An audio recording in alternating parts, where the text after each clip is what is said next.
Didn't get candy till January. Good afternoon, ladies and gentlemen. Welcome. Dallas County Board of Commissioners voting session. Today's Thursday, November 20th, 2025. Appreciate everybody that's here with us in attendance, as well as those that are with us online. We'll start out with a roll call. Let the record show that all the commissioners are present. Ask everyone to please stand for a brief invocation and pledge. If you would bow your heads. Our dear gracious Heavenly Father, we thank you for this day and for the many blessings of life. We ask that you give us knowledge and wisdom to carry out the business of this county. Anything that we accomplish, we'll give you the honor and glory. In Christ's name, we do ask and pray. Amen. I pledge allegiance to the flag of the United States of America and to the republic for which it stands, one nation, under God, indivisible, with liberty and justice for all. You may be seated. Are there any announcements on the board? Any announcements? We'll move on to the approval of the minutes. First up. Make a motion that we exit executive session first. Okay. There you go. Good Second. job. Motion by Commissioner Stowers, seconded by Commissioner Turkett. Discussion. Hearing none, please vote.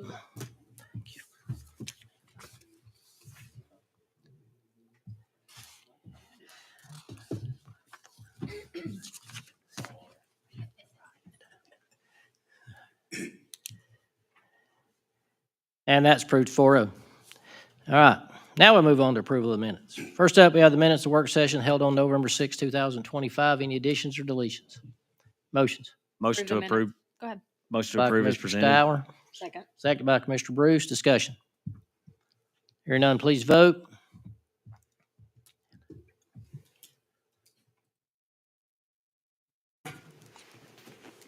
And that is approved 4-0. Next up, we have the minutes of the voting session held on November 6, 2025. Any additions or deletions? Motion. Make a motion we approve the minutes as presented. Second. Motion by Commissioner Gaines, seconded by Commissioner Stowers. Discussion. Hearing none, please vote.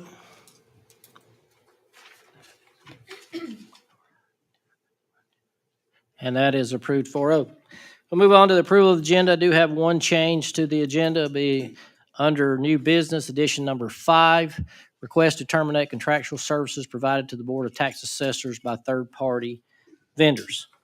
I'll entertain a motion to accept the agenda with that one change. Make a motion to approve the agenda as amended. Second. Motion by Commissioner Stowers, seconded by Commissioner Bruce. Discussion. Hearing none, please vote.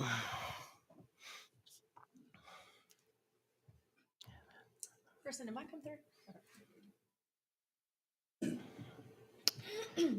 And the agenda is approved 4-0 with that one change. No one signed up for public comment in this section? All right, we move on to public hearing. FY 2026 proposed budget is the third of 3 hearings. First hearing was held at 5 p.m. November the 6th, 2025. Work session. The second hearing was held at 6 p.m. November 6th, 2025. Voting session. So after we have this public hearing, the board will have the opportunity to vote on the 2026 budget if they so desire. As we have done the other 2 public hearings, we will go over the potential changes to the budget that was presented, and I will read those off. Under personnel, Director of Fleet Maintenance, no salary increase, a grade change only, so no financial impact there.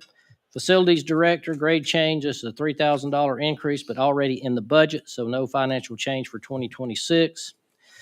Fire and EMS, 3 paramedics for one of the new med units. And Chief Lease will move around to stand up that unit and cover peak times as needed. And that's a total of $321,461.87 is the proposal there. Sheriff increased salary budget by $300,000 for road frontline deputies. And let's see, what else? Remove a position. I had put in a half a year for a 911 EMA director. That would be a minus $59,388 if that was taken out. Add in a capital, replace boiler. Original request was for 2 units at $120,000, but put in 60 to replace 1 unit. Other staff changes, reduced salary contingency. Finance was comfortable with reducing the salary contingency that we had put in the budget by $300,000 due to trends. Finance also had suggested that we increase sheriff night shift pay $104,000, and that would meet the current need per finance. Increase of inmate medical of $35,000, and that was a valid increase per finance as current numbers. And an increased med pay program valid increase needed per finance, that's $35,000. Those are current numbers. And then reduced transit valid decrease per finance of $51,525 because that's a state funded position.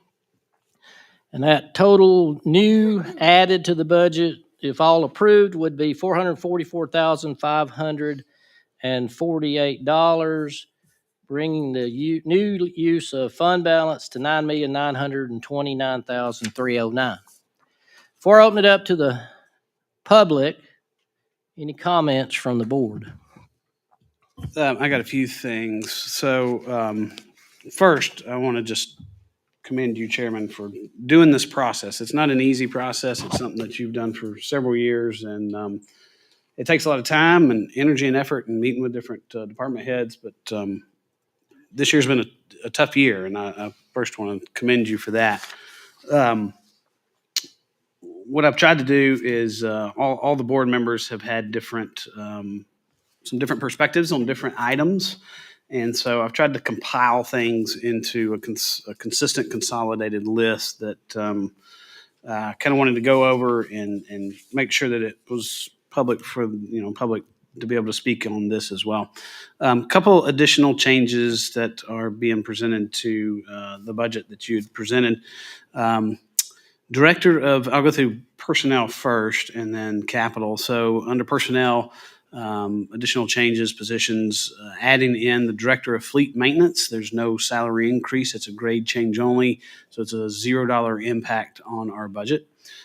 Facilities director, grade change. It's a $3,000 increase. It's already included in the current budget numbers. So that's a zero impact on the end game there.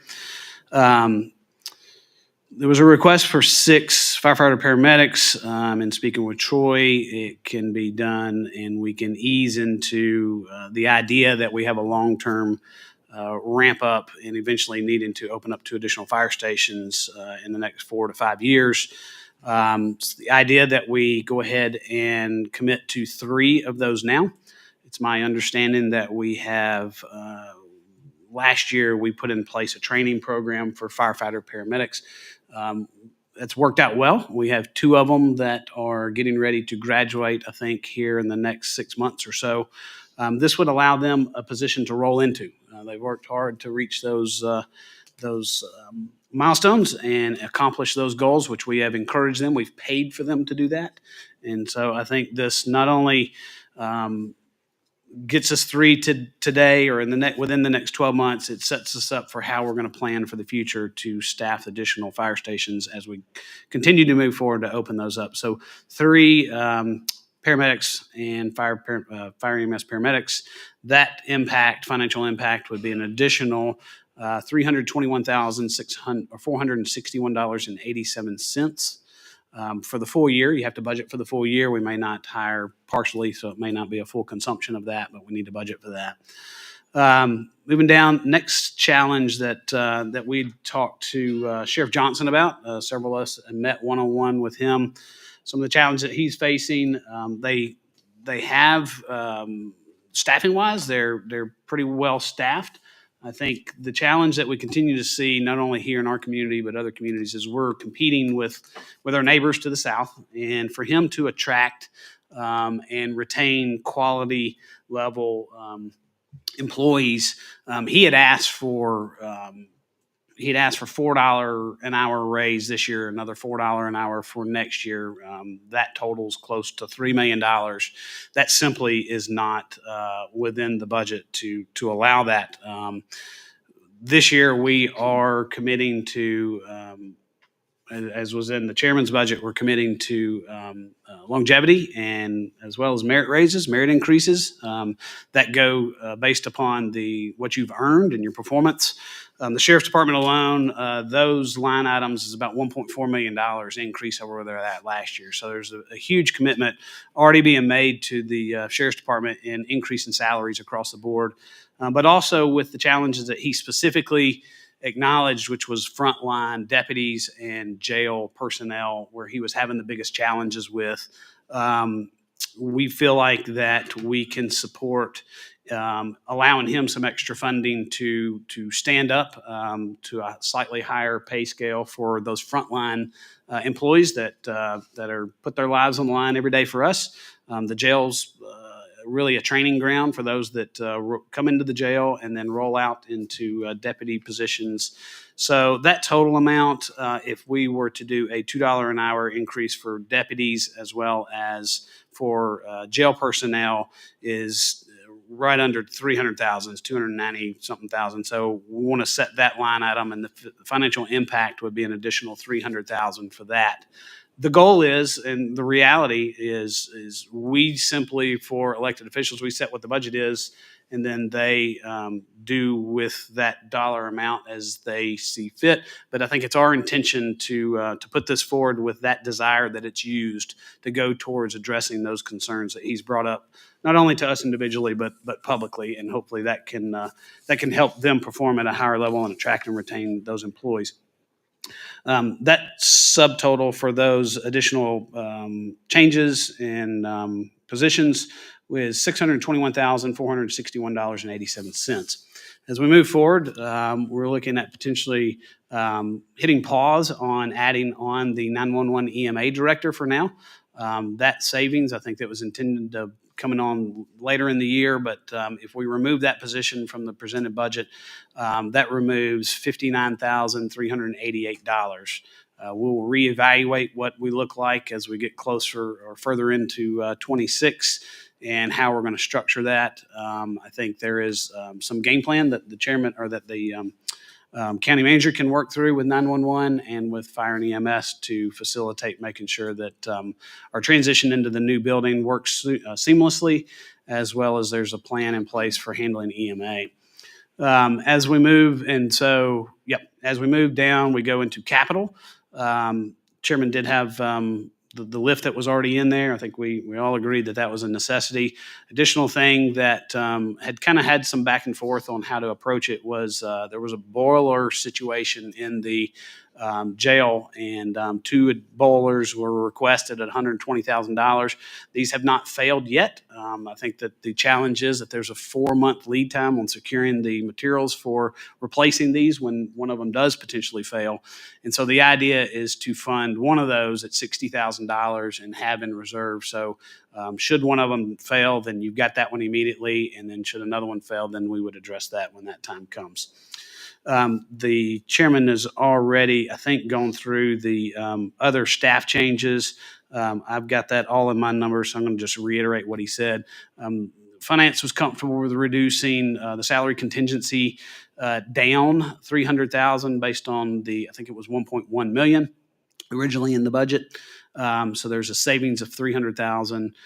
There's an increase to night shift of $104,000. There's an increase to inmate medical, which is $35,000. There's an increase to med pay program in the sheriff's department or jail, I believe, for $35,000. And then there's a reduction for reducing transit of $51,525. Those staff changes is a reduction overall of $177,525. So what we net out total between adding the positions, removing the one position, and the capital changes is a increase overall of the proposed budget that we've already been reviewing, $444,548. If you ask finance, it's $444,549. We're off $1 somewhere in rounding, but that we're right there at it. And so those are the changes that the board has discussed and would like to see considered in this budget process. And that's all I have. Anyone else?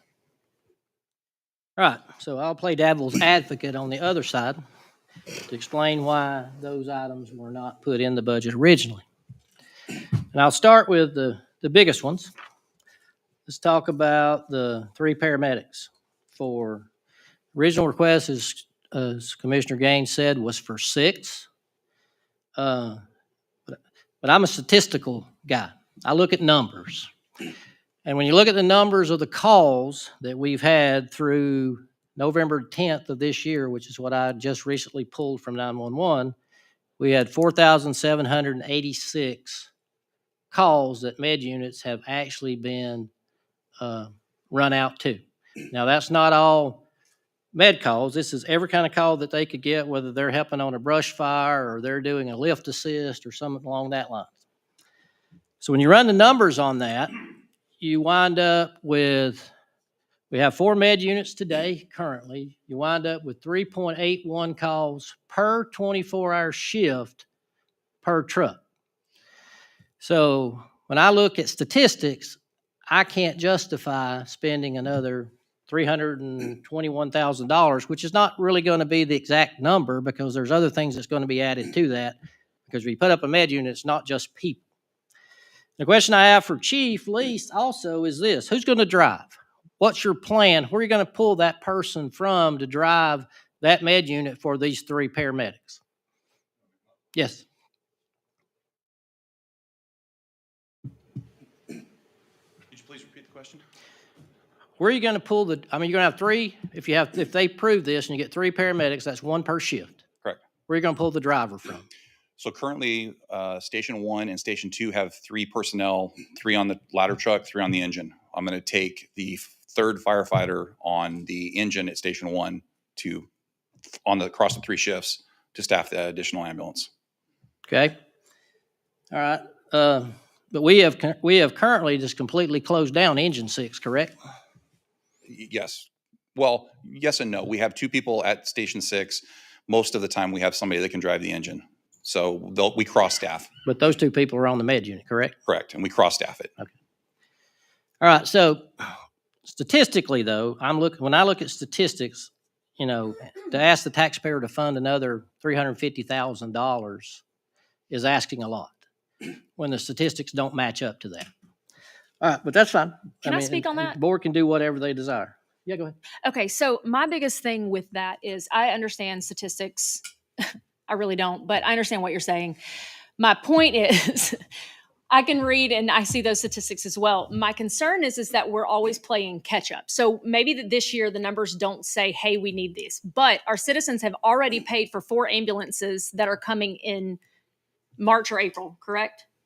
So we're going to have 4 ambulances that are new sitting out there that we've already paid for that aren't being put to use when we can use them. And we have, even though it's low, we have had to use mutual aid multiple times. I think it was 52 times this past year.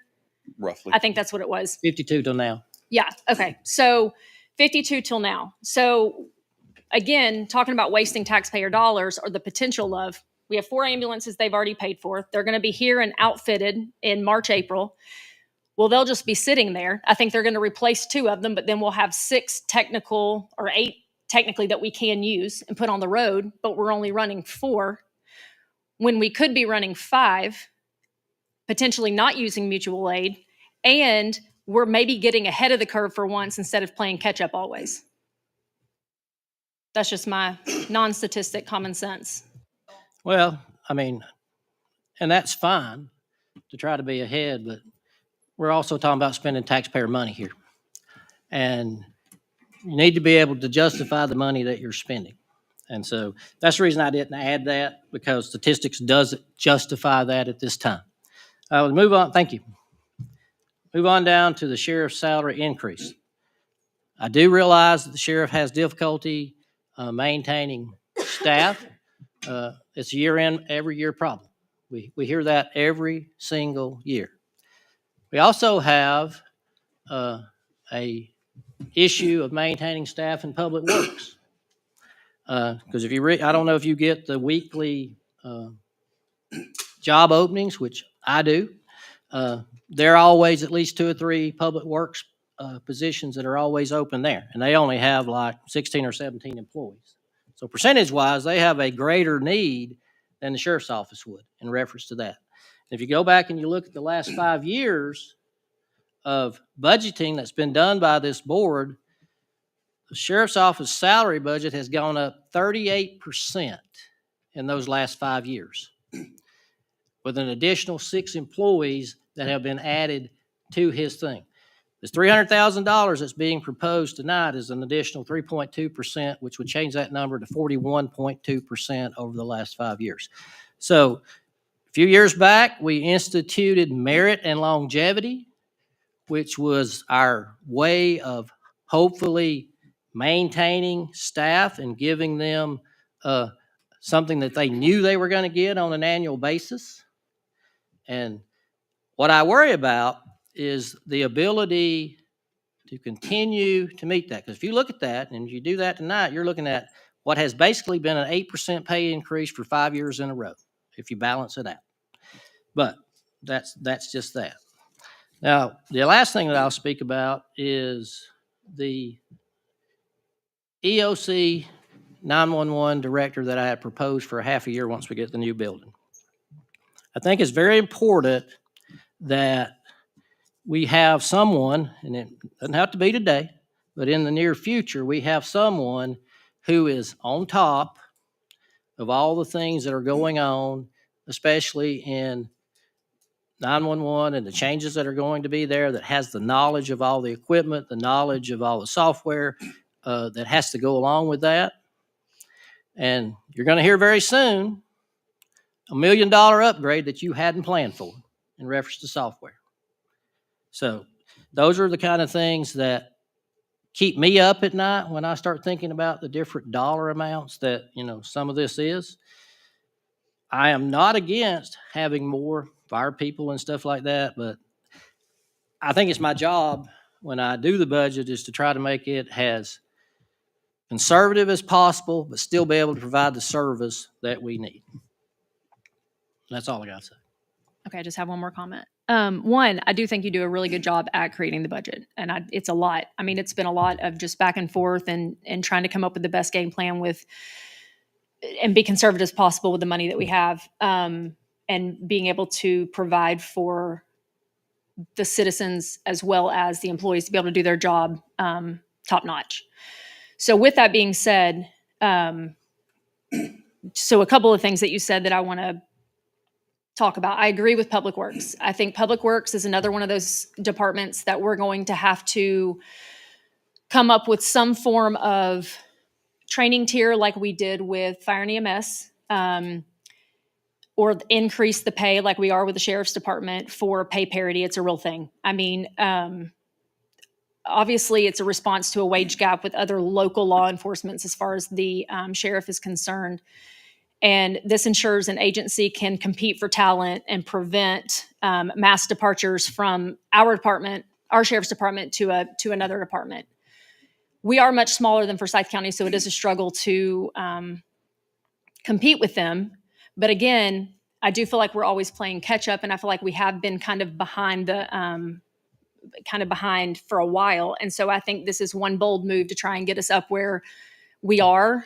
And I don't think we can continue to make big moves like this, but I think if we can get to a point where we should be, then maybe we can keep up with longevity and merit. It can kind of keep people where they are, and we can have more retention in the Sheriff's Department and other departments. But with all of that said, I do think we need to eventually come up with some type of plan to help Public Works out as well, because I came from that department and it's always been an issue. And those guys are also in call-in safety, a lot of safety matters. They're also out in all the weather.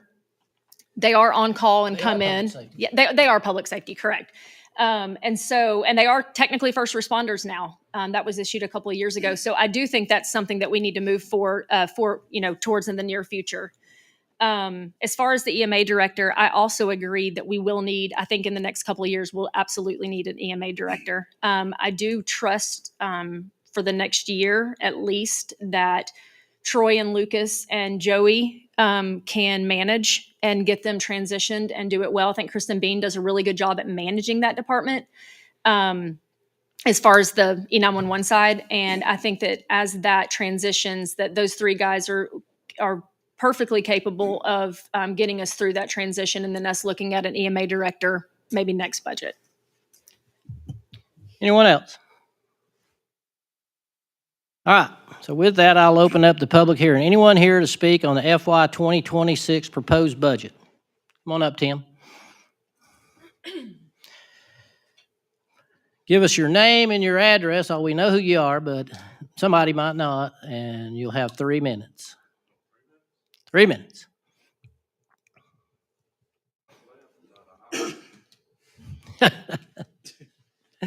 Is it about an hour? You're welcome to talk for an hour just out there. No, go ahead. Thank you, Chairman, Commissioners, County Attorney, Mr. Davis, County Manager, and the Clerk. Billy, you're one of the best bosses I ever worked for, but I'm going to respectfully disagree with you. You're talking about statistics. Well, statistics say for every 1,000 people we have in the county, we should have 1.5 to 1.8 personnel taking care of them. This time we got 0.4, not a person, 0.4. We're anywhere from 32 to 34,000 now. At night and the weekends, we're probably 50,000. Statistics are calls. You can't look at the calls because it's a safety thing. You're there in case you need it. It's like if you don't have statistics, do away your your smoke alarm. Do away with your locks on the door. Nobody's breaking in your neighborhood. Just do away with them. Well, we got to have the public safety people there. I'm telling you, I got PTSD. I don't sleep at night either, Chairman. I think about what ifs. What if I had some more people there? What if I had been there on the call earlier? I mean, I've seen everywhere a human being could die, and I'm living it. I had 41 years in service. These men and women don't need that. We got to get out of the 1970s and 1980s. We can't have one person on the truck, two people on the truck. The reason I wanted to speak, I was at my house, heard the sirens, 3 engines pulled up, battalion chief pulled up, med truck pulled up. They still didn't have enough to go in that house to fight fire. You got to have a minimum of 15 people. I mean, we're running 1 or 2 people on a truck, and they're no good. I mean, you can get there and pull. You can't even go in with a line. Same with the deputies showing up, one person. I mean, something's going to happen in the county. We're going to say, what if? The same thing I say at night when I dream and have nightmares. Like I said, I've seen a lot of people die, and what if we'd got there sooner? Or what if, I mean, I've been on that. You say you've got ALS engines, it's great. But you can sit there 30 minutes waiting on the ambulance to get there. Any given day in this county right now, we have 8 firefighters out because 4 of them, 2 on each med units, and 4 of them are gone. Statistics, 10 years ago, when we got the first assisted living here, we was putting up that med unit every day. Well, that got added on. We got 3 more put in. We got more doctor's offices. Call your doctor right now. The first thing they're going to say, is this emergency? Call 911, because they don't want the liability. And the nursing homes call 911 because somebody falls, they won't pick them up. We got to go pick them up. The county does. And then the doctor on call is going to say, take them to the hospital. Well, that's a 2-hour turnaround or so, 1 hour. And so you don't play the numbers of how many calls they run. Because if you play the numbers, how many calls they run, somebody's going to die. Thank you. Well, like I said, I could go 2 hours. Anyone else here to speak on the 2026 proposed budget? Anyone else? Seeing none, I'll close that hearing. Like I said before, you have the ability to vote on a budget tonight. can vote on it as a whole, or we can vote on it individually if there is a reason to vote on each individual item. So, what does the board want to do?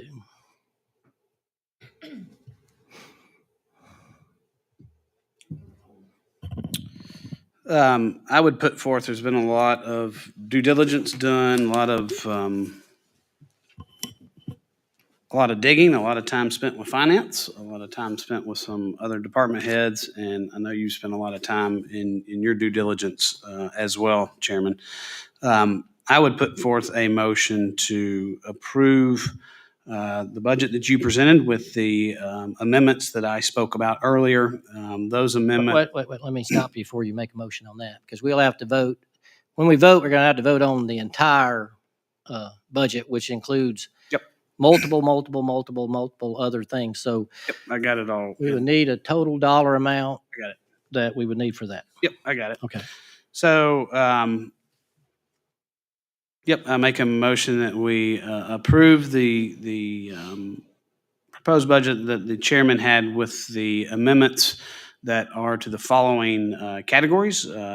Category 100, which is Dawson County General Fund. That original proposed budget was $51,408,866.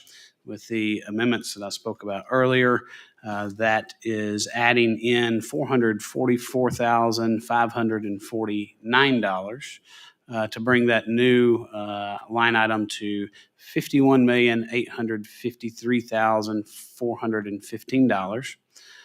And I'll just go through each one of them just to be consistent. Line number 200, which is date, which was $25,000. That stays $25,000, no changes.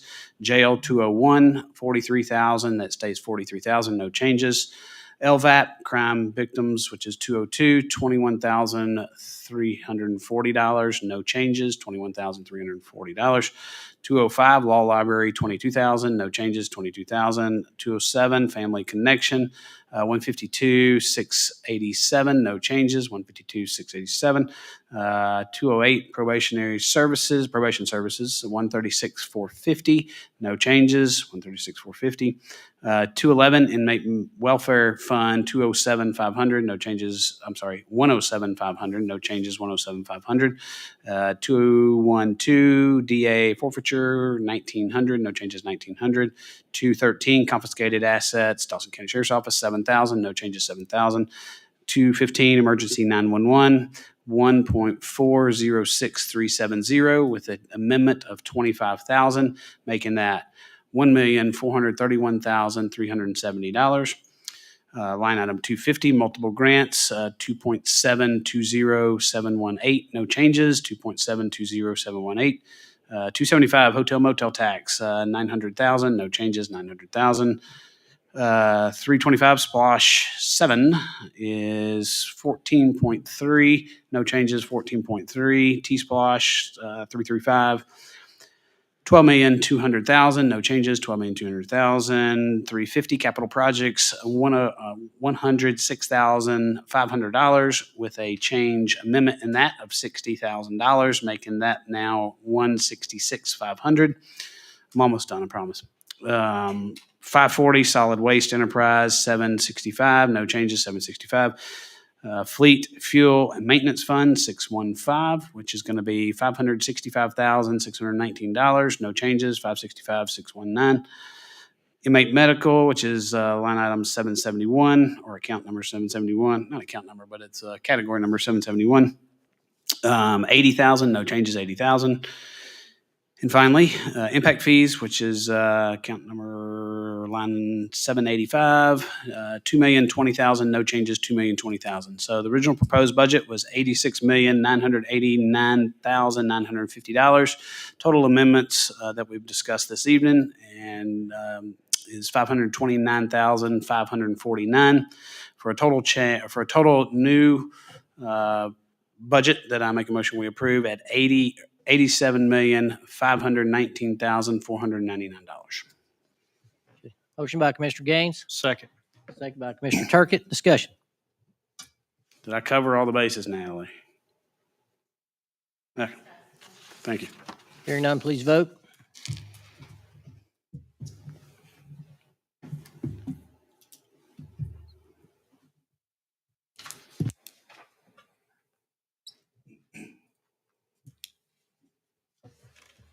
And it is approved 4-0. We'll move on to alcohol license. First up, we have new alcohol license, retail package sale of malt beverages and wine. Dippy Business LLC doing business as Highway 53 Food Mart at 4141 Highway 53 East, Dawsonville, Georgia, 30534. Good evening, Chairman. Good evening, Commissioners. Dippy Business LLC, DBA Highway 53 Food Mart, 2320 Cross Springs Drive, Cumming, Georgia, has applied for the issuance of a license to sell malt beverages and wine for retail package at the following premise: 4141 Highway 53 East, Dawsonville, Georgia, 30534. The licensee has successfully passed the criminal history check and is currently awaiting final completion of their building, which is in the final stages of construction. This evening, we respectfully request approval for the business to be granted retail alcohol sales contingent upon the final completion and inspection of the building. So as further clarification, the alcohol license will not be issued until a certificate of occupancy has been issued. Okay, questions? I have a quick question. Yeah. You and I spoke about this, but I may have misunderstood. So Chris had asked a while back about how many package stores, and currently we have 6. Mm-hmm. And you're proposing a potential of 8 in the new ordinance. Mm-hmm. Will this make 6 or make 7? So this is actually just going to be a convenience store, Okay. so food mart. Okay, it said Mhm. retail package, so I wasn't sure. That's Yeah. why I wanted to clarify. Okay. Yeah, the state only has 2 categories for alcohol, Okay. and it's retail and wholesale. And the confusing part is retail is also considered consumption on Right. premise. So yeah, Okay. I just wanted to verify. Thank you. Other absolutely. questions? What's the pleasure of the board? Make a motion that we approve the alcohol license for Dippy. Dippy, that's Dippy? fine. Yeah, thank Excuse you. me, sorry. Dippy Business LLC doing business as Highway 53 Food Mart at 4141 Highway 53, pending the completion of the facilities and the reception of the CO. Yes. Second. Motion by Commissioner Stowers, seconded by Commissioner Bruce. Discussion. Hearing none, please vote.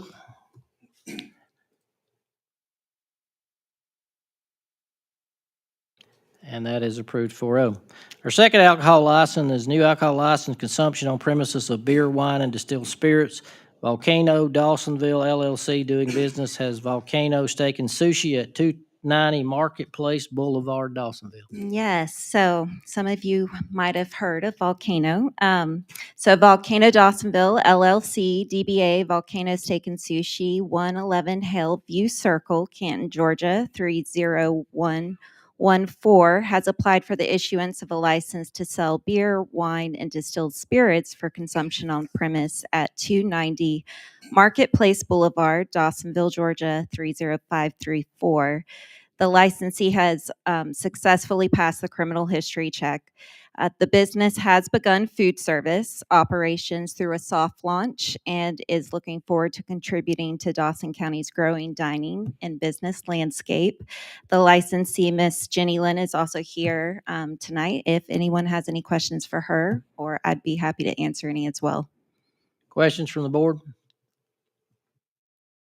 The food's great. What's the pleasure of the board? Make a motion to pass the new alcohol license for Volcano. Do I need to say the address? Volcano Steak and Sushi at 290 Marketplace Boulevard, Dawsonville, 30534. Second. Motion by Commissioner Bruce, seconded by Commissioner Turkett. Discussion. Hearing none, please vote.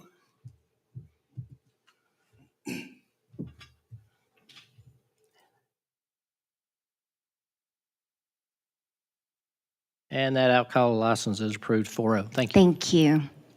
Next up, we have zoning First up, we have ZA 2507 Ben Trail with Trail and Son Incorporated has submitted a request to the proper authorities on behalf of Charlie Litton, Cheryl Litton, and Gene Webb for a land use amendment to rezone 1.697 surveyed acres from commercial highway business to RSR residential subrural. The proposed rezoning is consistent with the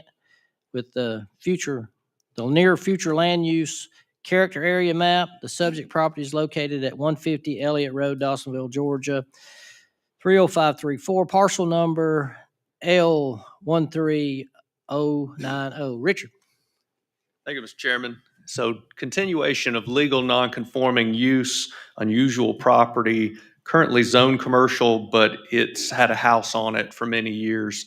And so in making some proposed property line changes to gain a little extra property, also to become code compliant, to change the zoning to residential RSR is consistent with the future land use map, and Planning Commission recommended approval with no conditions. So again, it's just a cleanup to become code compliant. Questions for Richard? All right, before we go any further, we've heard from Richard, and then we'll hear from the applicant, and then I'll open the hearing, hear from those that are in favor of the application, then we'll hear from those that are opposed to the application. Each person wishing to speak will be allotted 3 minutes per our zoning guidelines, and anyone who speaks will need to sign in and give us your name and address. Also, if anyone has donated $250 or more to any candidate, you will need to fill out a form stating so. So, Mr. Ben Trail, Yes. you're going to be the applicant? Yes. Okay. There's always been a house on that piece of property. And when my client approached the Soul County Commissioner, Joe Frank Harris, Cox, sorry about that. Joe Lane Cox. Yeah. There you go. He put Only the zoning on a both. few of us go back that far. That's right. He put the whole tract, both parcels, into commercial zoning rather than one being residential and one being commercial.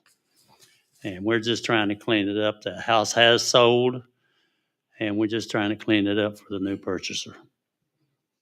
Okay, any questions of the applicant? Questions of the applicant? Thank you, sir. Thank you. All right, so this time I'll open that hearing. Is anyone here to speak in favor of the application? Anyone here to speak in favor of the application? Anyone here to speak in opposition to the application? Anyone here to speak in opposition to the application? Seeing none, I'll close that hearing. What's the pleasure of the board? Make a motion that we approve ZA 25-07 to rezone 1.697 acres from CHB to RSR. Motion by Commissioner Stowers, seconded by Commissioner Bruce. Discussion. Hearing none, please vote.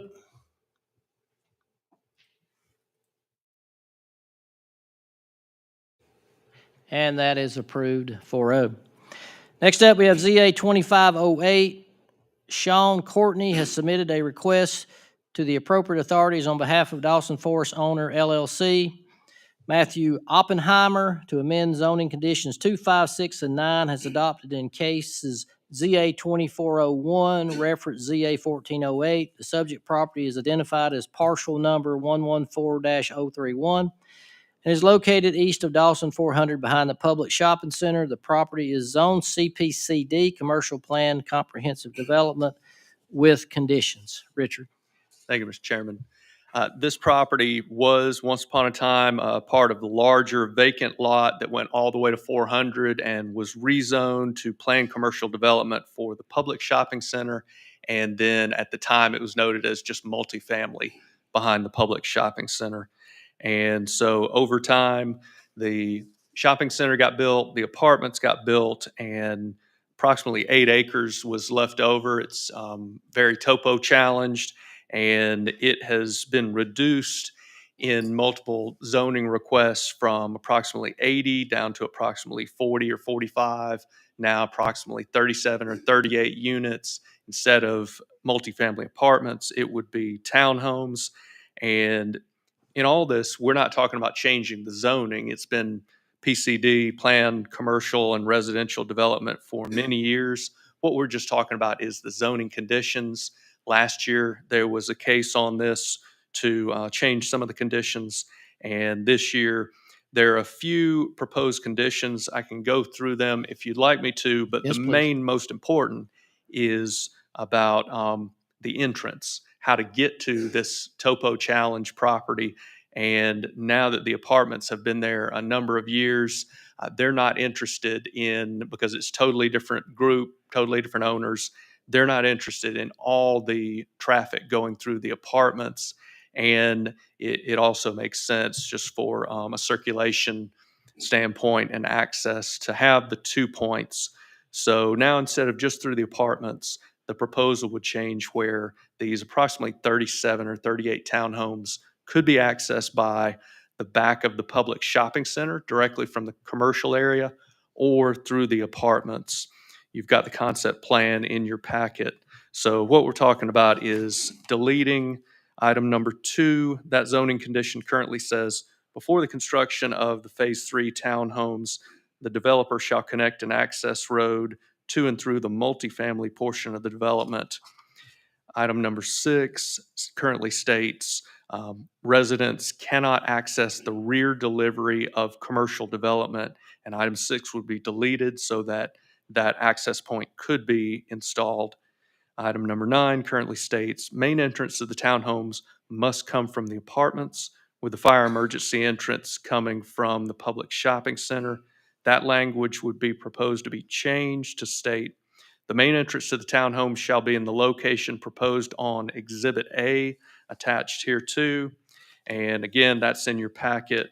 And so again, that would be that the main access point would be from not the public side, but the other end of that shopping center. People would go through there to get to, again, what's not going to be a very large development. It's 8 acres, but with the significant topo and the current number of regulations we have, this is going to be much different than if it had been built 10 years ago when it could have been. This is going to be much fewer, and it's going to be townhomes. So again, about 37 or 38. Planning Commission unanimously recommended approval. Questions for Richard? I have a quick question. On zoning condition number 2, it says, before the construction of Phase 3 of the development, the developer shall connect an access road to and through the multifamily portion of the development. That's going to be deleted. Should that not still be there in some form or fashion to talk about the access road that they will have to do to get to the townhomes that they're proposing? That's a good rationale. I understand that. And I would defer to the applicant to kind of justify, why he thinks that needs to be deleted. Sure. Okay. Other questions for Richard? So are we requiring 2 entrances or exit and an entrance? So right now, the apartments would be the only way to get through because the zoning condition states it can't be from the commercial development. Got it. The apartment folks do not want Yeah. all the access to all the traffic to go through there. Okay. Any other questions for Richard? Thank you, sir. Is the applicant present? Come on up and tell us what you'd like to do.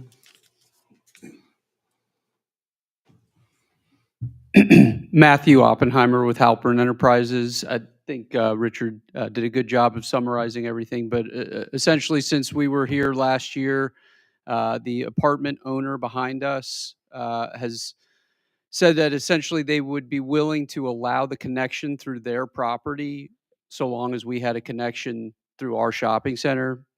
We didn't think it was an unreasonable request. We knew it would require this variance.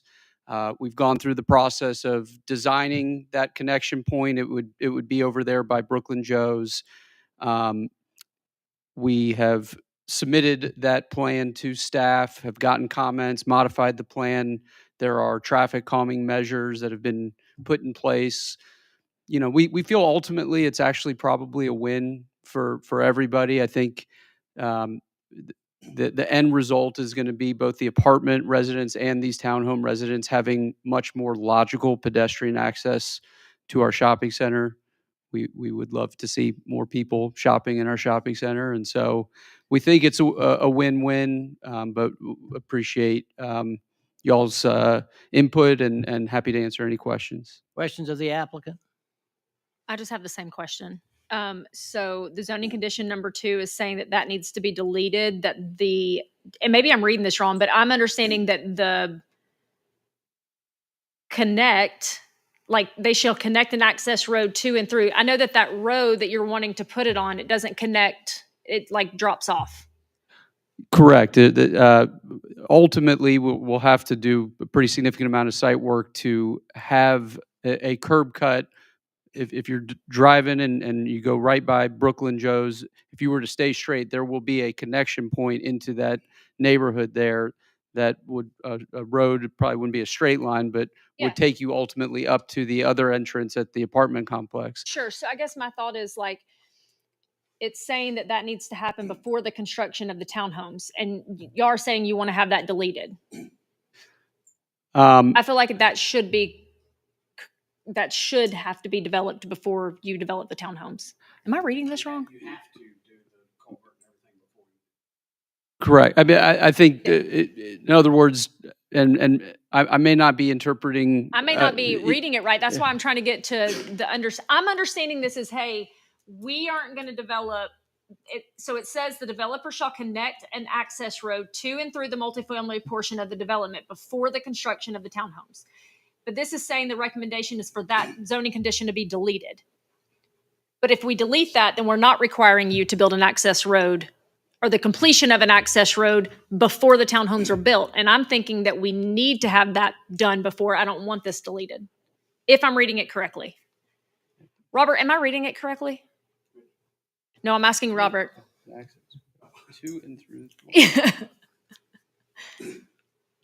I want to make sure, like from a professional standpoint. I mean, Richard, not that you're professional. I'm just saying from a access point, like a road standpoint. You guys are making me. So your question is, should it be done before or done at all? Yeah, well, it has to be done. I want it done before the townhomes are built. I think it's more of a concurrent with, we will not be able to build the townhomes, get an easement with the apartment developer, get a land disturbance permit with you all if we don't build that. Right, so why are we deleting it?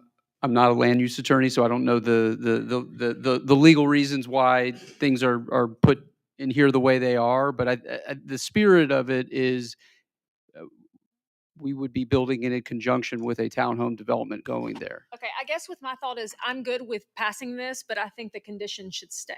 Well, I mean, I'm curious. Is there any reason why you wouldn't want the through traffic while you're still continuing to build some of those, at least the first ones? Because I mean, essentially, you would have no residents in the townhome, Well, it's but a yet, private road, but so yet you the can block apartments off. could. No, not technically. It's a private road, so you could block it off to public, right? Legally, can't they block a private road off? I guess that's right, but yeah, all these scenarios aren't really ones that we had contemplated. I think really what's envisioned here is a development that it all happens in conjunction with itself. I think there will be a land development phase, but that road won't be open to the public until it's a living, breathing townhome community.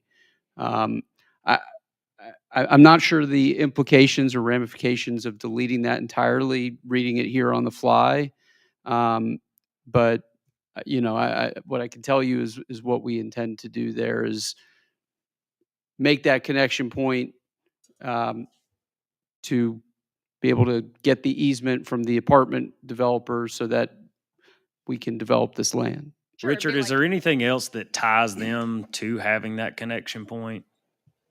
I mean, I think Alexa's ultimate concern is making sure that we have something that ties them to that connection Well, point. if we're amending the zone, if we're amending Correct. it for that, plus my concern is it would ultimately be a construction entrance. They're not going to want construction through the apartment complex. Well, you do have. So if You it's do have a new zoning condition number 9 that says the main entrance to the townhouses must come from the apartments with a emergency fire entrance is coming from public shopping center.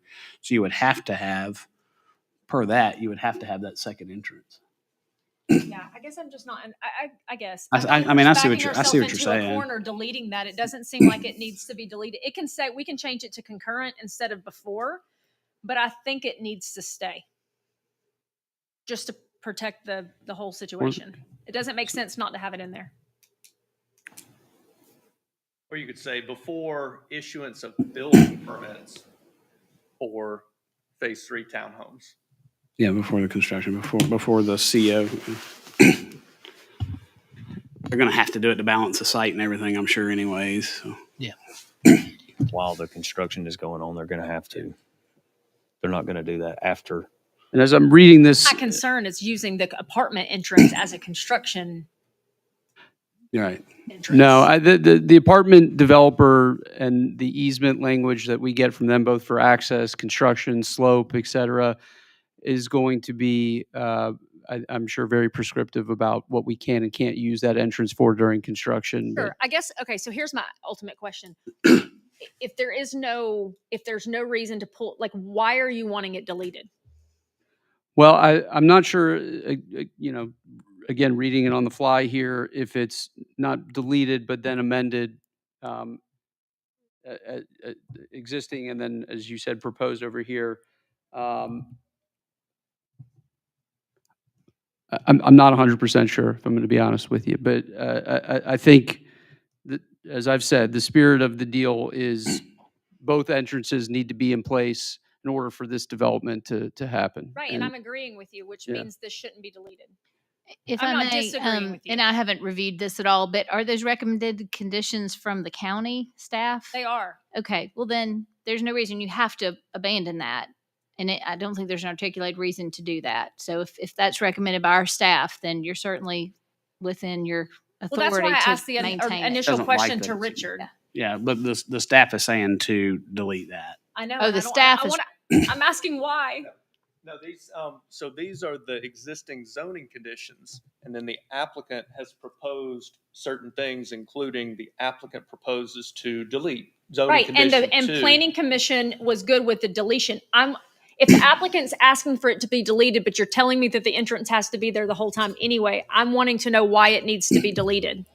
Yeah, I guess to Richard's point, the only thing that would probably get them hung up on is that word before the construction of Phase 3 development, that it has to be in place, and they want it to be in concurrency. Which I'm good to change that word. I just don't think the entire Right.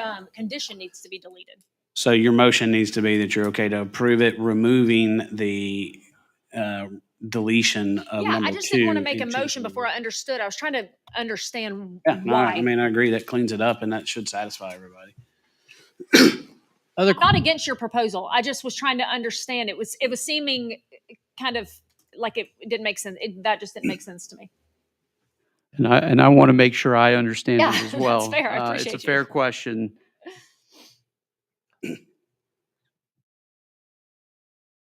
I think the reason it was being deleted is it was the specific condition placed on us in this meeting last year. And that was the required connection point into the property. And what we're attempting to do with this variance is say, that's not the sole connection point into this property. We would like to amend it to say we now have these 2 connection points and getting y'all's approval for that. Yeah. So I think that's what number It- 9 says. That's what number 9 says. And then this one, which makes sense. This one is just saying that it has to be, and I'm good to change it to concurrent. I just want to make sure that I just don't think it needs to be taken out completely, because then it's saying that you don't have to build a connection at all.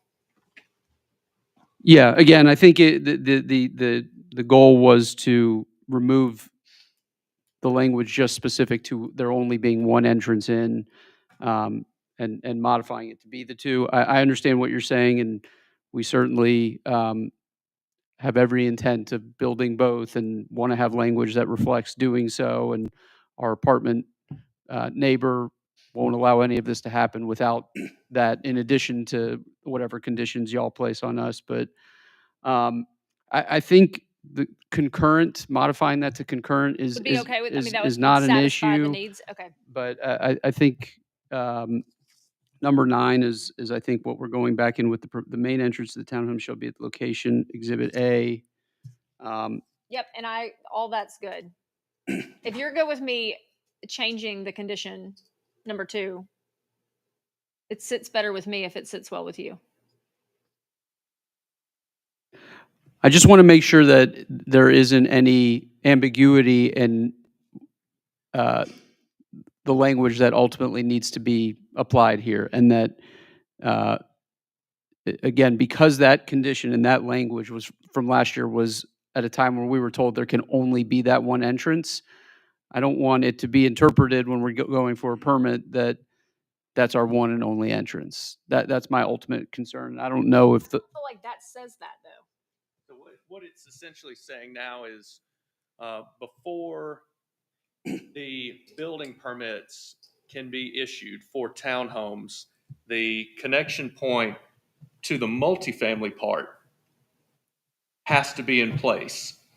Now, they may want to put in some of the infrastructure, orient it to the main entrance, and then towards the end of the project, do that final step because they don't want to mess with the apartments too Right. much. think There's been that's- so much pushback, and so we could do it. We could do it essentially.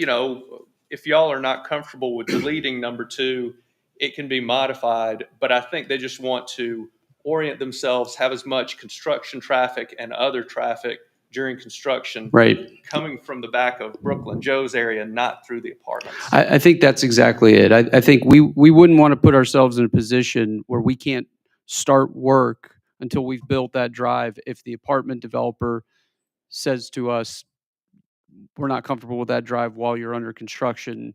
But there will, I mean, I think the language here ultimately is meant to reflect that there will be the 2 access points. So I think there is some merit to the idea that the staging of all of this, that language could end up potentially causing a problem here.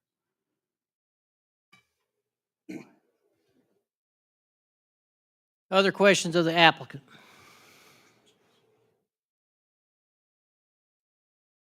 Thank you. Thank you.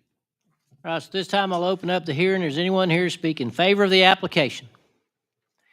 Anyone here to speak in favor of the application? Anyone here to speak in opposition to the application? Anyone here to speak in opposition to the application? Seeing none, I'll close that hearing. What is the pleasure of the board?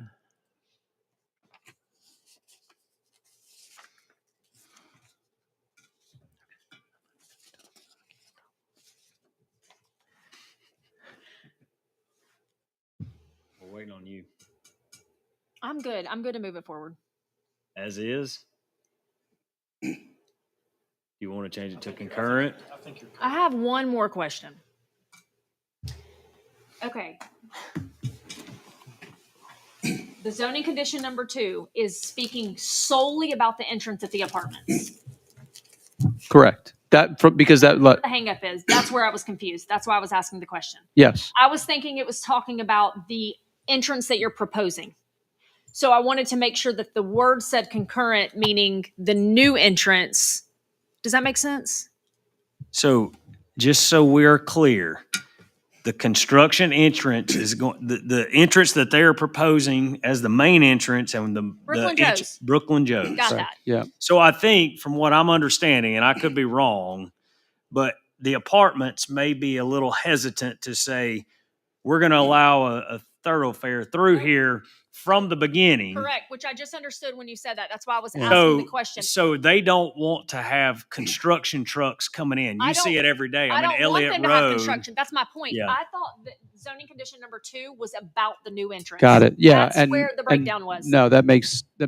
Does that make better sense? When I Yep. was pushing, I'm like, Yep. it doesn't make sense to ask for this new one, but then Yeah. you're not willing, but you're wanting to delete saying that it needs to be before No, So- understood. on the same page, which is Okay. why I kept asking questions and kept staring at you like I wasn't comprehending. No, anything. no, Is there, Richard, is there anything else that holds them to having that connection point? Any of the other zoning conditions? For now? You could say, I don't think zoning condition 9 holds them to having the connection, because zoning condition 9, if you look at Exhibit A, that's the entrance behind Brooklyn Joe's. But Correct. they have to have 2 entrances and they have to have an Do emergency they have to entrance. have 2?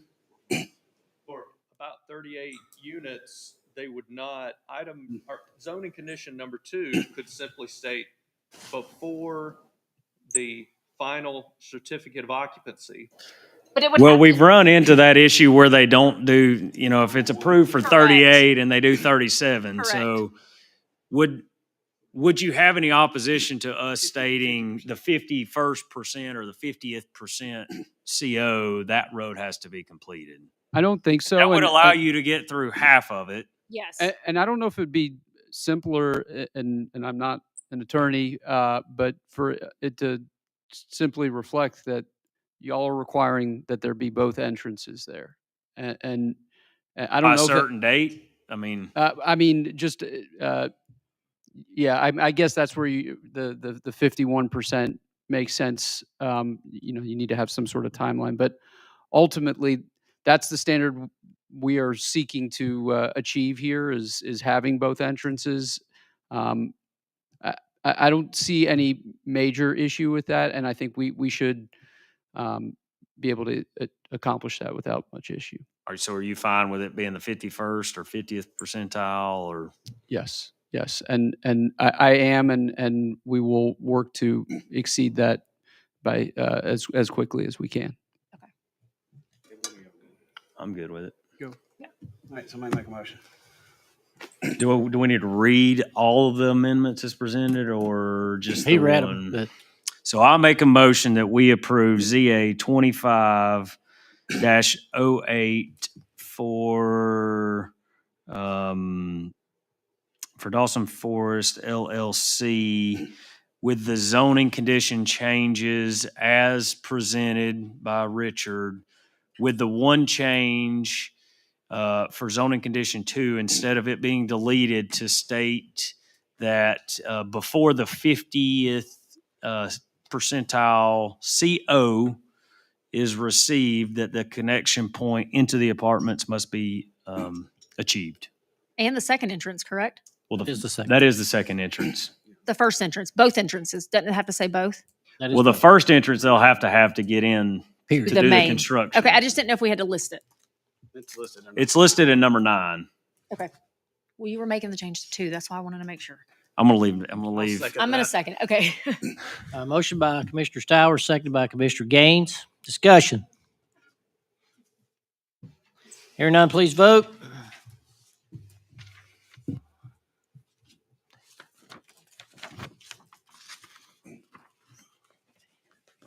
And that is approved 4-0. Thank you. And we do want you to have more business too. All right, now we move on to unfinished business, consideration of resolution concerning COLAs and supplements for elected officials. That was tabled from November 6, 2025. Pleasure of the board. I just got some comments, I guess. I have a couple of questions for Alex. You may ask him after your comments or before. But it doesn't matter, I guess, whatever. Okay. Judge Myers, I have a couple questions.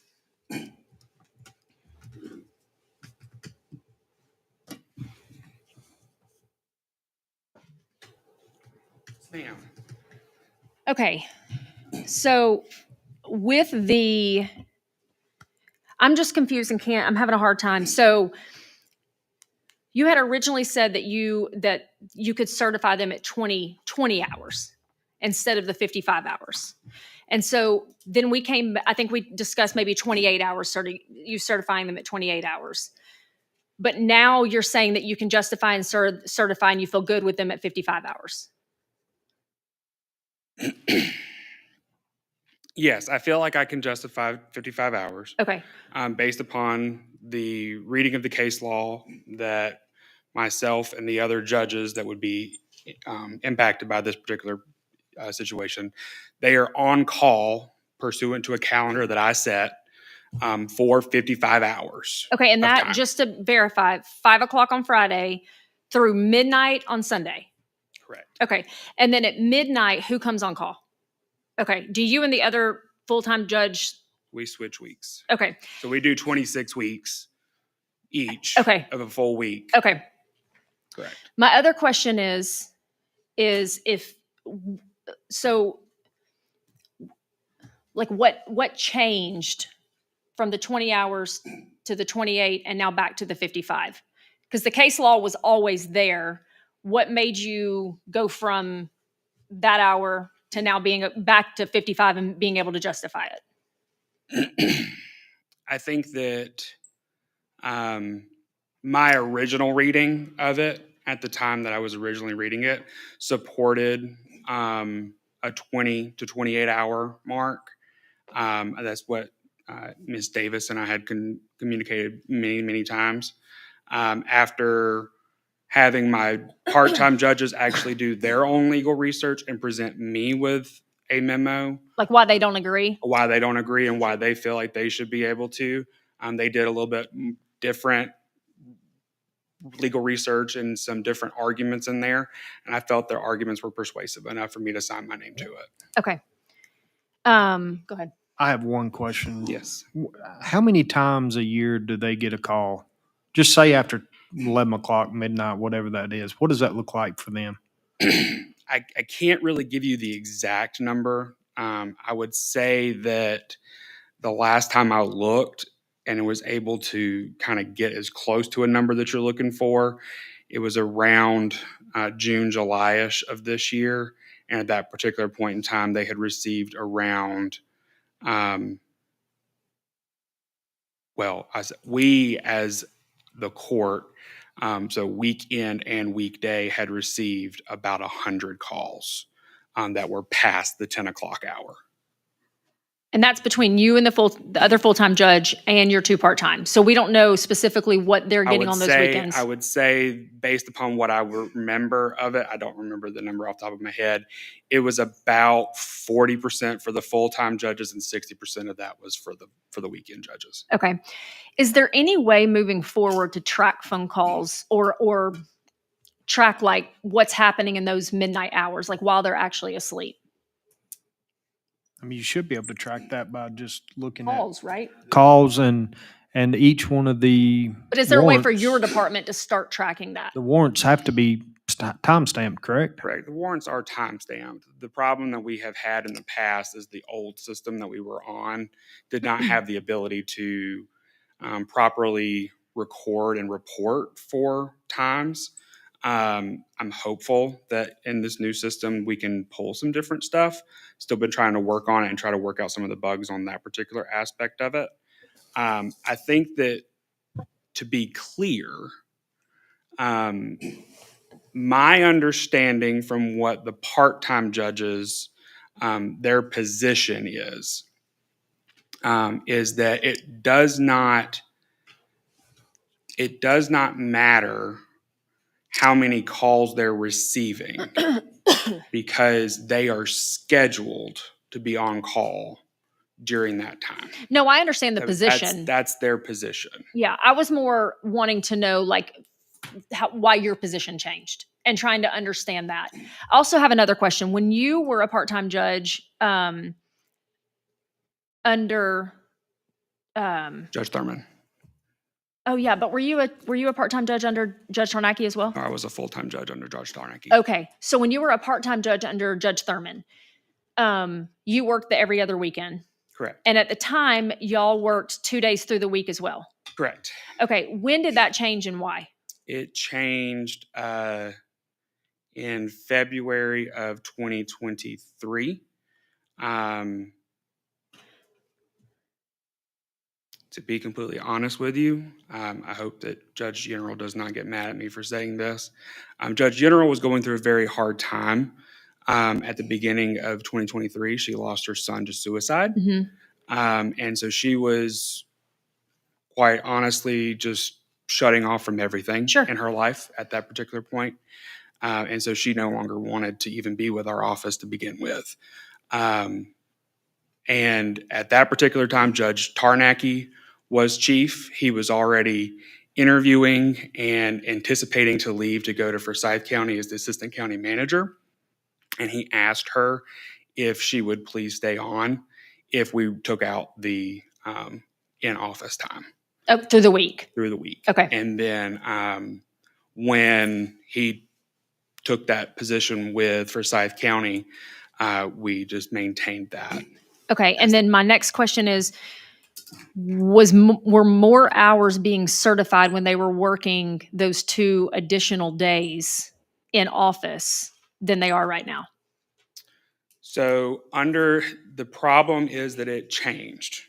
Okay. So under Judge Thurman and under Judge Tarnacki, up until sometime in 2021, it was 20 hours for the weekend, and then it was an additional 16 hours For those 2 days worked. for those 2 days worked in office during a month. So it varied depending upon the number of weekends that they work. Because some weekends they were working 3 weekends, some weekends they were working 2 weekends. But they were only for 20 hours. But it was for 20 hours per weekend. So yes. they weren't, what were the hours then? They weren't being paid for sleeping hours then, correct? Correct. So it was like 8 hours on a Saturday, 8 hours on a Sunday, 4 on a Friday. I can't. Ish. I mean, but they had to cover the whole weekend, so something had to like cover that. the whole Okay. weekend. I can't tell you what the concept was behind that one. Okay, so 20 on the weekends at the time, 16 through the week because they were working the 2 days, 8 and 8. Correct. And then that went away, At and it some went to point- 55 for the full weekend, including Well, all hours on call. it went to 1,456 hours flat. Okay. And that was something that was put forward by county administration. Okay. Magistrate court had no hand in the change to 1,456 hours per year for Okay. those judges. That was given by Human resources. and to county Tony. administration. Yes. Okay. We were certifying and we noticed that there was a discrepancy in what we were certifying and what those part-time judges were being paid. And I believe Judge Tarnacki, I can't speak because it's him. Sure. He had conversations, could never really get an answer, was just flat out told that that was the number.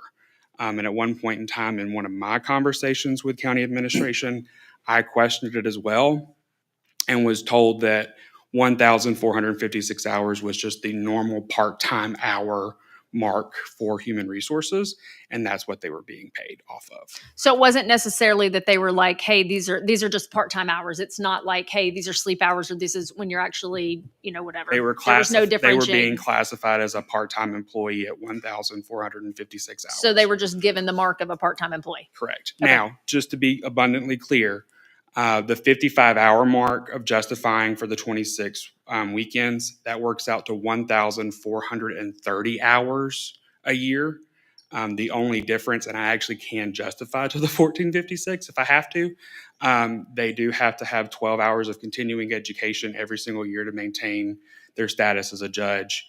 It's usually in St. Simons or somewhere else like that, requires about 4 additional hours to and from travel. So you could theoretically make it all the way up to the 1456.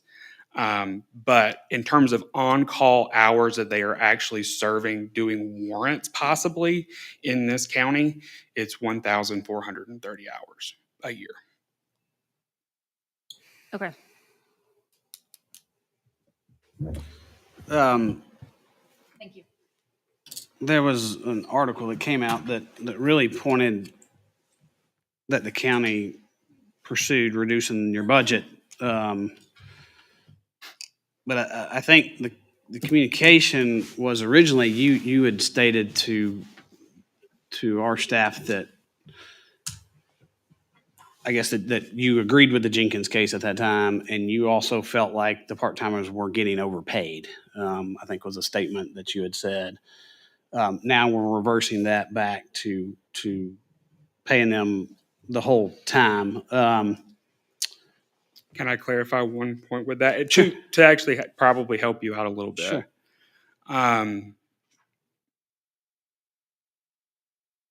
I think that it's unfair for the part-time judges to be paid for every single hour they're being paid on call when 2 full-time judges that are working 1,789 hours on call are not receiving the same amount of compensation. That's what I believe is unfair. I think that realistically, if the board could give me 2 or 3 other part-time judge positions to where I don't have to take time away from my family and doing things during the week for myself, that'd be great.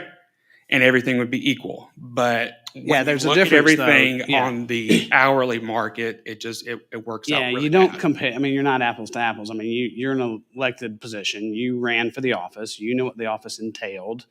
Just like we ran, knowing that we're on call 24/7. I mean, and we get pennies compared to what you guys make.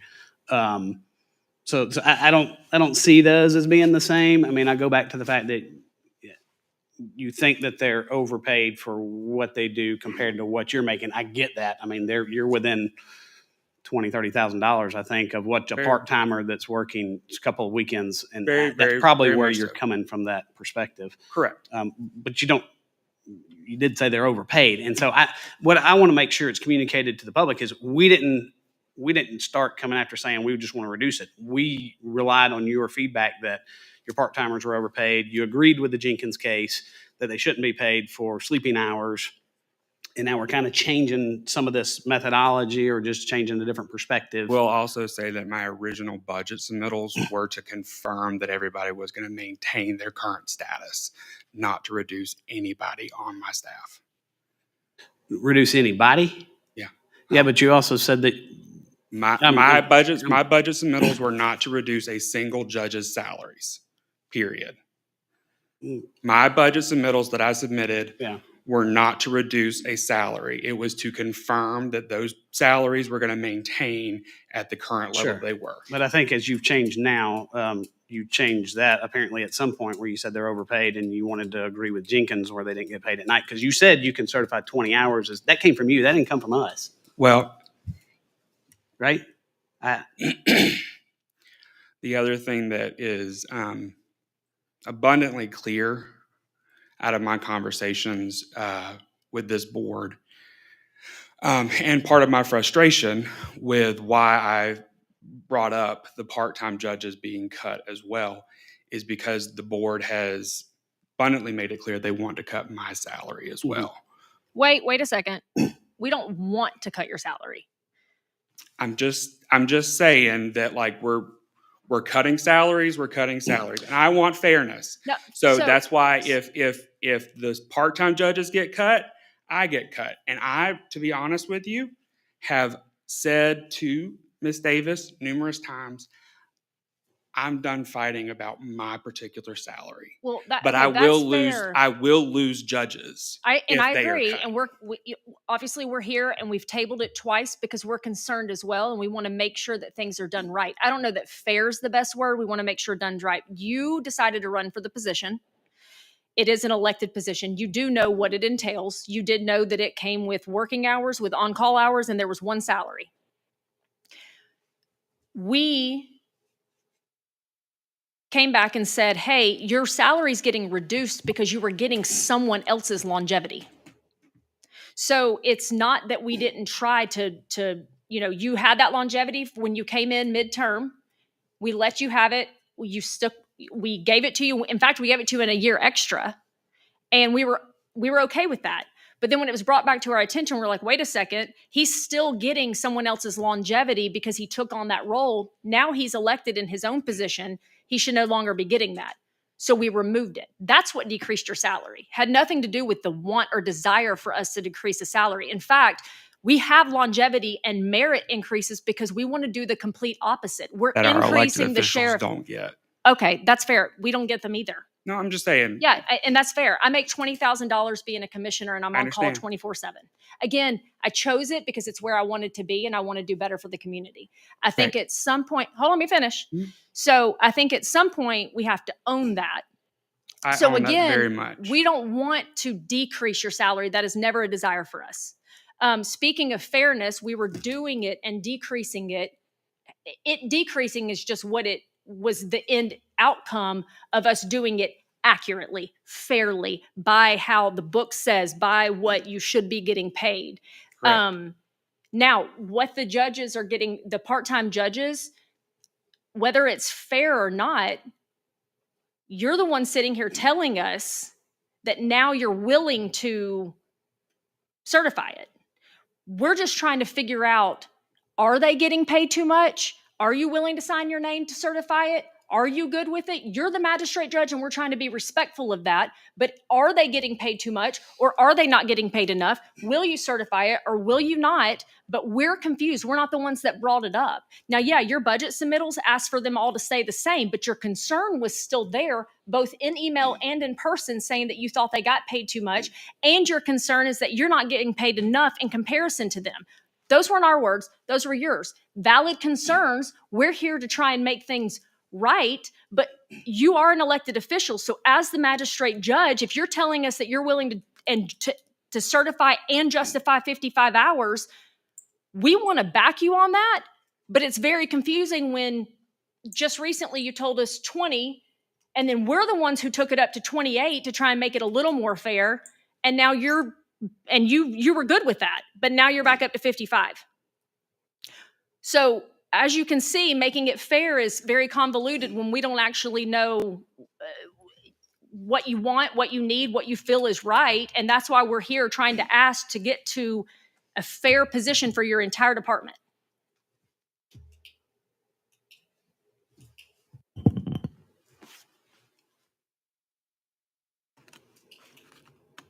I don't have anything else.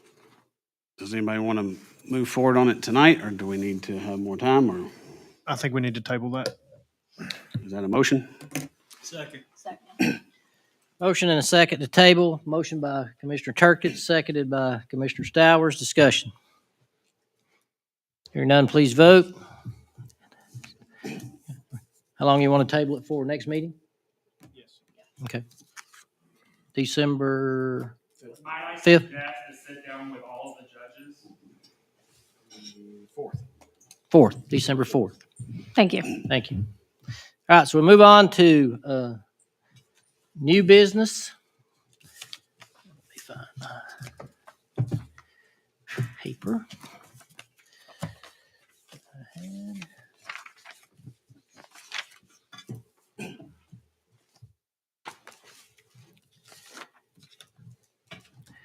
Well, I had it right here. I thought. You need mine? No, I had some writing on mine that I'm trying to find first. No. Here it is right here. I got it. All right, move on to new business. First, we have consideration of FY 2026 Highway Enforcement of Aggressive Traffic Heat Grant Award Continuation. That is a $136,977.85 grant. The state portion of that is $27,395.57, and the local portion is $109,582.28. This is one of those grants that reduces each and every year until it'll eventually be 100% hours if we decide to continue with those after it runs out.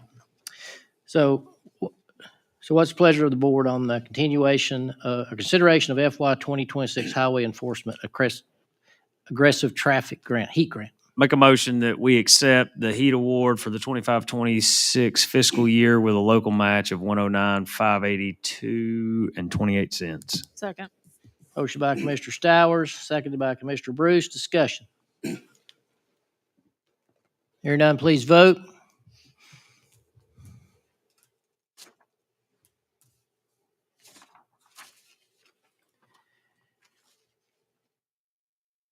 And that is approved 4-0. Next up, we have a consideration of resolution authorizing Department of Public Works to proceed with necessary property and/or property rights and interests with the Lumpkin Campground Road at State Route 53 intersection improvement projects. And that's $480,000 from T-Splosh to make that all happen. And there is a resolution. You will be passing a resolution. Motions.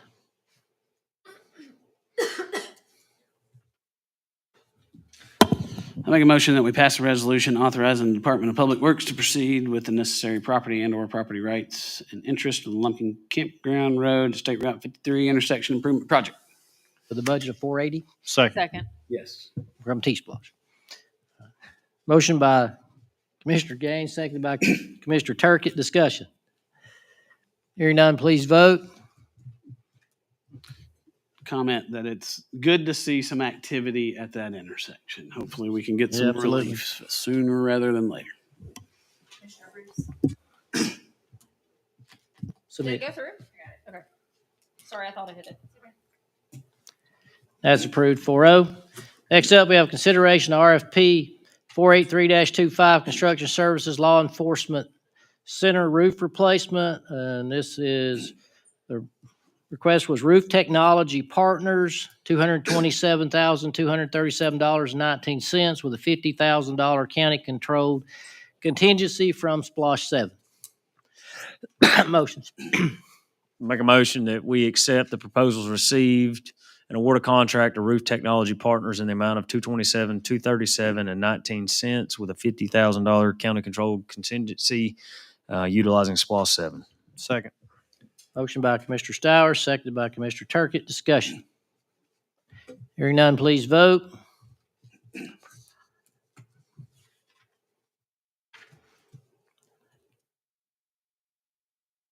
And that is approved 4-0.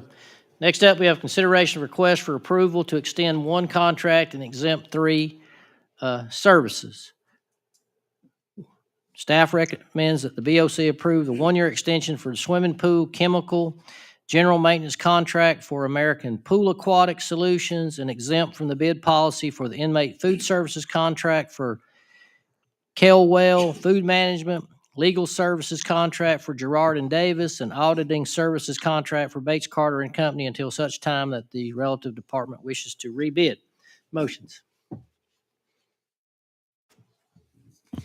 I'll make a motion that we can approve the request for the approval to extend the contracts that were just read into the record. Second. Motion by Commissioner Gaines, second by Commissioner Bruce. Discussion. Is it to extend 1 and exempt 3? Yes. Yes, extend 1 and exempt the 3, as read into the record. Please vote.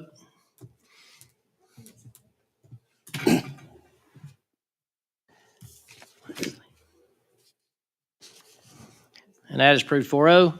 And lastly, we have a request to terminate contractual services provided to the Board of Tax Assessors by third-party vendors. 2 separate third-party vendors' contracts would be terminated. Motions. Make a motion that we terminate all current contracts between Dawson County Board of Tax Assessors and LMC Inc., DBA McCormick Solutions, and GIS1 LLC. Second. Motion by Commissioner Stowers, seconded by Commissioner Turkett. Discussion. Hearing none, please vote.